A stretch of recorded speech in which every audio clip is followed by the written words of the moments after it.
તમે જોયું હશે કે ડાયરાની દરેક વાતમાં એક શબ્દમાં જે બાબા સાહેબનો સંઘર્ષ હતો, બાબા સાહેબનું જીવન હતું, એમણે વેઠેલી પીડા, એમની વેદના એક શબ્દ અને એક ગઝલમાં એમણે આપણને સમજાવ્યું છે. એમણે કીધું કે બાબા સાહેબના ગુરુ ભગવાન બુદ્ધ, કબીર સાહેબ, જ્યોતિબા ફૂલે એમને ક્યારે બાબા સાહેબ મળ્યા નથી, પણ એમના વિચારો, પેરિયરના વિચારો, એમના વિચારોથી બાબા સાહેબ પ્રેરિત થયા અને આખા દેશ અને આખી દુનિયાના કરોડો શોષિતો, પીડિતો બધા માટેની એમણે ચિંતા કરી.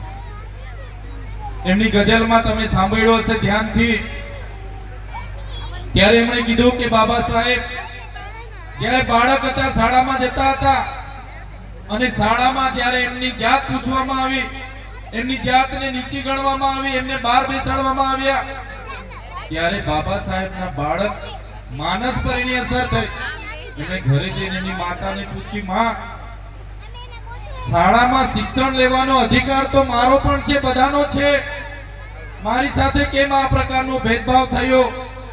ત્યારે માતાએ કીધું, બેટા, આપણે નીચી જાતિમાં આવીએ છીએ.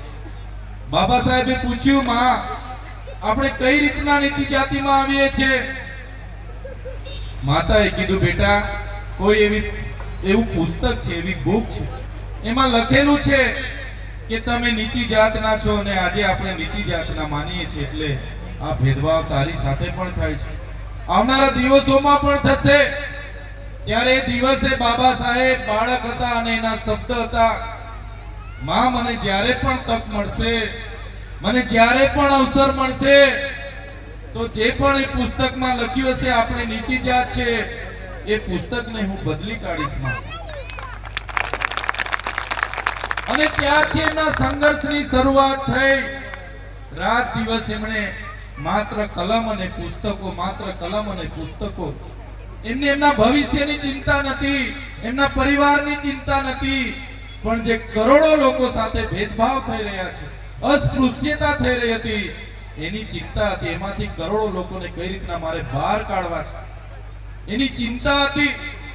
જે દીકરાને શાળામાં બેસવા નહોતો દેવામાં આવ્યો, બહાર બેસીને ભણ્યો, તમે વિચાર કરો, એ દીકરો બાબા સાહેબ આંબેડકર દેશમાં પણ ભણ્યો, વિદેશમાં પણ ભણ્યો, 32 જેટલી ડિગ્રીઓ બાબા સાહેબના નામની છે, 32 જેટલી ડિગ્રીઓ. અને સાચી ડિગ્રીઓ, ઓરિજિનલ ડિગ્રીઓ આપણે બધા બતાવી શકીએ એવી ડિગ્રીઓ, કોઈ ફરજી ડિગ્રીની હું વાત નથી કરતો, ઓરિજિનલ ડિગ્રીઓની વાત કરું છું. 4 જેટલી ડિગ્રીઓ, એમને 4 વખત પીએચડી કરેલી ડિગ્રીઓ એમની પાસે હતી. ત્યારે આ બાબા સાહેબ એ ધારતા એ ફરી આપણા દેશમાં નહીં આવી શકત. એમના પરિવાર સાથે વિદેશના કોઈ પણ દેશના કોઈ પણ શહેરમાં જતા, એ ક્લાસ 1 અધિકારી બનીને એમના પરિવાર સાથે ત્યાં રહેતા.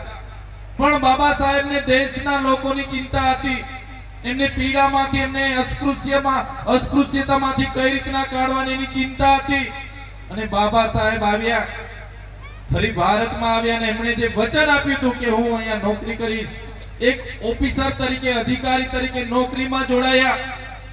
અને નોકરીમાં જોડાયા પછી પણ એમની સાથે ભેદભાવ, જ્ઞાતિ જ્ઞાતિ, અને એક પટાવાળા પણ એમની ટેબલ પર ફાઇલો દૂરથી મૂકી દે, એમને માટલામાંથી પાણી નહીં પીવા દેવામાં આવે, એમનું પાણી અલગ રાખવામાં આવે. ત્યારે બાબા સાહેબના મનમાં થયું, એમને થયું, મારી પાસે આટલી બધી ડિગ્રીઓ છે, હું આટલો બધો ભણેલો છું, હું ઓફિસર છું, અધિકારી છું, મારી સાથે આટલા બધા ભેદભાવો જો થતા હોય તો બીજા લોકોની તો શું હાલત હશે? બાબા સાહેબ બરોડાના એ બાગમાં ગયા, સયાજી બાગમાં બેઠા, અને ત્યાં બેઠા બેઠા એમના આંખોમાંથી આંસુ નીકળે, એના આંખોમાંથી આંસુ નીકળે અને ચિંતા સરે. અને બાબા સાહેબે તે દિવસે સંકલ્પ લીધો કે મારા દેશમાં કરોડો લોકો સાથે ન્યાય, જે અન્યાય થઈ રહ્યો છે, ભેદભાવ થઈ રહ્યો છે, નીચી જાતિ માનીને એની સાથેનો જે ભેદભાવ છે, એ ભેદભાવ હું આવનારા દિવસોમાં આજેથી સંકલ્પ લઉં છું, એ તમામ ભેદભાવનો હું નાબૂદ કરીશ. અને બસ એ દિવસથી બાબા સાહેબે ઠાની લીધો, અને દિવસ કે એના સંકલ્પથી આપણી વચ્ચે બંધારણનું અસ્તિત્વ આવ્યું ત્યાં સુધી બાબા સાહેબ લડતા રહ્યા. ત્યારે મિત્રો બાબા સાહેબ એ બંધારણ સભામાં ગયા, કોઈની મહેરબાનીથી નથી ગયા, કોઈના આશીર્વાદથી નથી ગયા. બાબા સાહેબ એ જમાનામાં એટલા નોલેજેબલ હતા, કેપેબલ હતા કે એમની એ કેપેબલ એમની કાબિલિયતના લીધે બંધારણ સભાના અધ્યક્ષ બન્યા અને આપણા દેશને બંધારણ આપ્યું.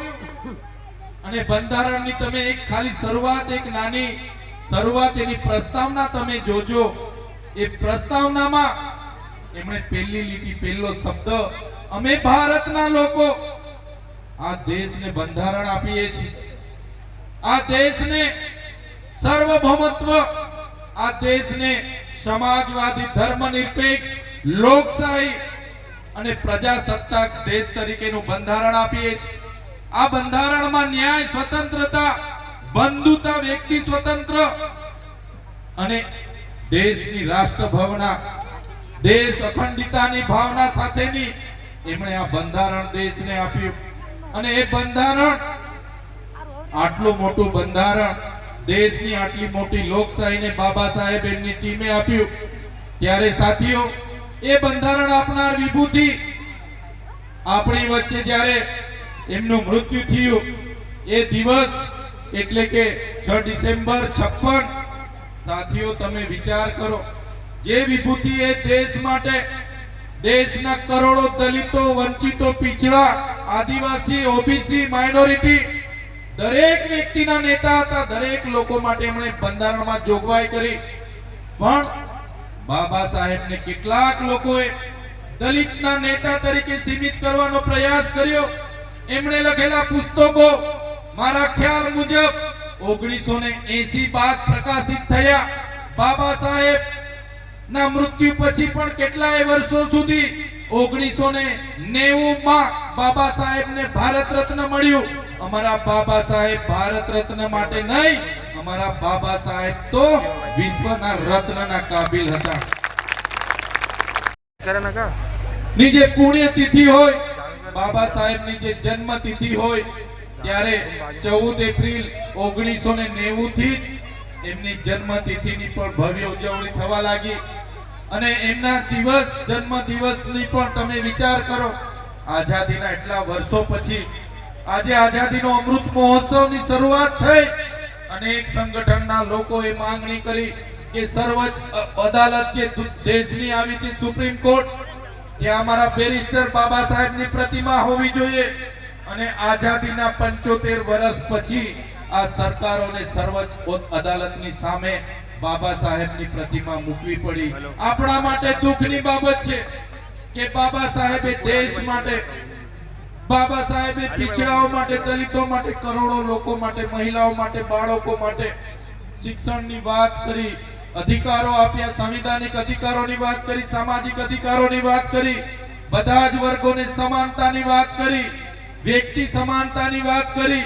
અને એ બાબા સાહેબને સીમિત કરવા માટે કેટલાક લોકો એમના વિવાદો ઉભા કરી, એમના નામ સાથે અનેક વિવાદો ઉભા કર્યા. પણ બાબા સાહેબે જે પ્રકારે કીધું હતું કે ભાઈ, શિક્ષા એક એવા શેરડીનું દૂધ છે જે પીસે, દહાડશે. અને આપણે બધા એ શિક્ષાની પાછળ પડ્યા, આપણે બધા શિક્ષા લીધી અને આપણે બધા આજે દહાડતા થયા છે. ત્યારે મનુવાદી સરકારોને પણ આજે બાબા સાહેબનો સત્કાર કરવો પડે છે. ત્યારે હું વધારે વાત નથી કરતો, પણ આજના મંચ પર અમે તો નાના ઉંમરમાં, ઘણા નાના છે, અમારી ઉંમર હશે એટલા તો સંઘર્ષ કર, એટલા વર્ષોના સંઘર્ષી લોકો બેઠા છે, અમારા સાથી સરપંચ મિત્રો બેઠા છે, બધા આગેવાનો બેઠા છે. મારે વધારે વાત નથી કરવી, તમારા પરથી પણ અમે ઘણું શીખીએ છીએ. ત્યારે આજના આ મંચમાં અમને બોલાવ્યા, આમંત્રિત કર્યા, અમારું સન્માન કર્યું, અમને આટલા મોટા વડીલો સામે બોલવાની તક આપી અને અમને બધાએ શાંતિથી સાંભળ્યા બદલ ખરેખર હું બધાનો દિલની ગહેરાઈઓથી આભાર માનું છું. બધાનો ખૂબ ખૂબ આભાર, ધન્યવાદ. જોહાર, જય ભીમ, જય ભારત, ધન્યવાદ.